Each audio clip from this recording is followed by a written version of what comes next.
just a thank you to the Doge team who are literally getting death threats and being accosted. And, these are, a lot of them are just kids, they're just trying to help out, and they're very talented. They could get jobs for millions of dollars a year.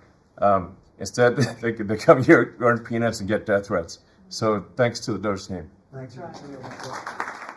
To me, something that was just terrible is the contracts that we're finding, the fraudulent contracts that we're finding where millions and millions of dollars and even billions of dollars in some cases were given out. And I think we'll start with that. Thank you. We just had a wonderful cabinet meeting, all aligned on certainly the effort to realign the government. But even at the U.S. Department of Agriculture, we've canceled a $300,000 contract educating on food justice for queer and transgender farmers in San Francisco.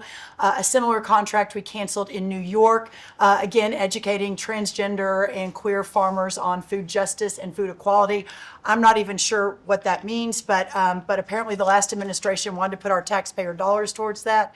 We canceled a $600,000 contract out of Louisiana that was studying the menstrual cycles of transgender men, a $600,000 contract. We canceled another contract out of a university in the middle of the country that focused on getting more diversity, equity, and inclusion into our pest management industry.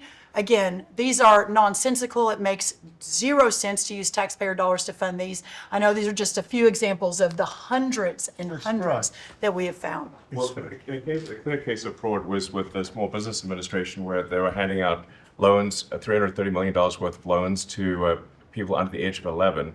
I think the youngest, Kelly, was a 9-month-old who got a $100,000 loan. That's a very precocious baby we're talking about here.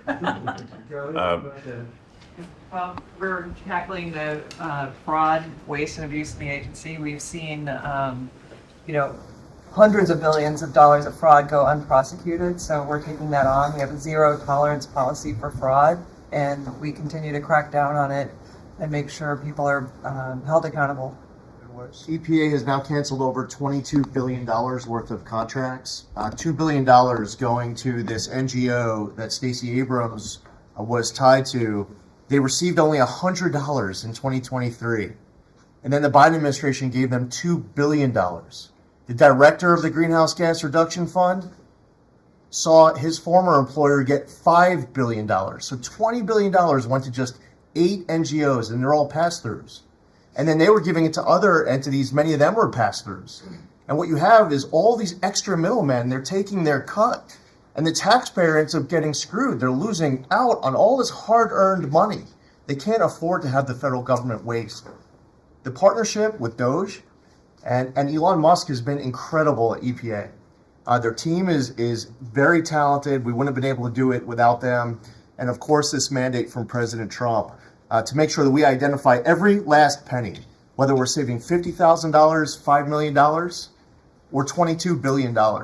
We will not rest until every last penny is saved. Thank you, Mr. President, for the opportunity to do this for the American public. There's a federal consulting group, which was a group inside of Interior, but it was managing contracts from many different agencies that flowed through here. One of those contracts was to do surveys of individuals, $830 million for surveys. And so part of the question was, hey, could we actually see the surveys? And then the surveys came back, and a survey was like 8.5 by 11 sheet of paper with 10 questions that anyone's child in junior high could have put together, or AI could have done for free. $830 million. So that's one that we've stopped. And that contract was going out after you were inaugurated, sir. So it was jumping. It's a fraud. Yeah. It's a fraud. I want to say energy is the infrastructure that makes our country run and drives our national security. The Biden administration grew my department, the Department of Energy, by 20%, and expenditure much more than that, all in an effort to reduce the production of energy in the United States and to make energy more expensive. We are stewards of the American taxpayer dollars, right? That's the job of everyone around this table, led by you. We want to reverse that trajectory and care about every dollar an American taxpayer gives us, and are we using it for the benefit of Americans? Let me tell you one thing, huge growth in expenditures, huge growth in employee count. Puerto Rico, an American territory, had its electricity grid destroyed.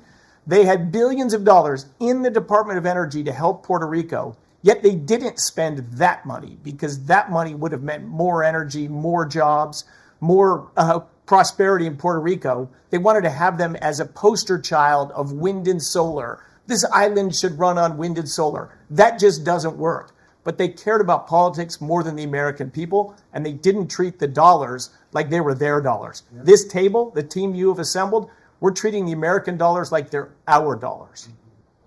I'm very grateful to you and very grateful for the partnership with Doge, with Elon. We've identified extraordinary waste in my department and HHS.